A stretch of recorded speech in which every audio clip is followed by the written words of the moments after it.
This video just covers ending a detail setup and then starting a new setup if required. So to end the setup, then often the first thing that we're going to do is want to check onto our backside. So what we can do is we can just go into measure, and we have this option at the bottom of the screen called check.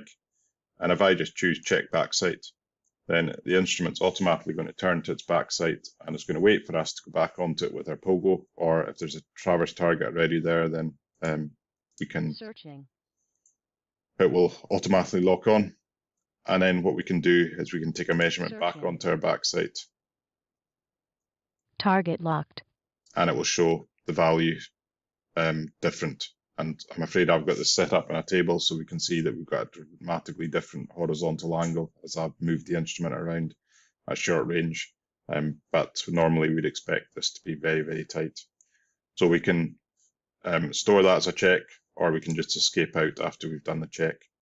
Once we're happy and we're with our check onto our backside, then we can end the setup, and that's done by hitting the burger button, measure, end conventional survey, and the instrument is now completed the setup. We can power down the instrument if we're done. If not, we can basically put it back in the box, move to our next setup.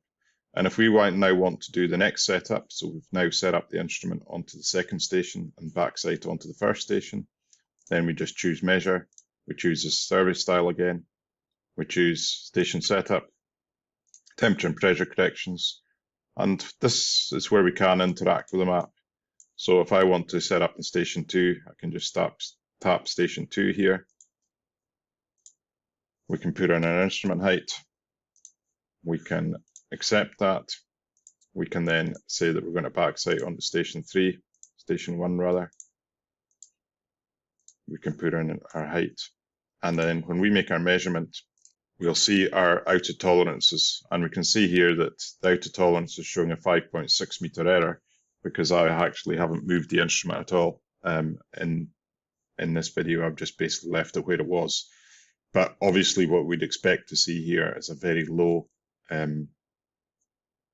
deltas, so we'd expect to be within a few millimeters in both cases. Once we're happy, we can hit store, Station setup completed. and the instrument's now established on that. The instrument's now established on that second station, and we can carry on our detail survey. If there's no connection between the first setup and the second setup, then we obviously have the option to open a new job and put coordinates in that are local. Or if we just want to record raw data, then we can basically not bother putting any coordinates in for the second setup. Just put them in as empty coordinate values, and the raw data will still be stored. To end the second setup, we're just doing that again, measure, end conventional survey. And that's the setup complete. So that's a quick video on how to end a setup and start another setup within Trimble Access.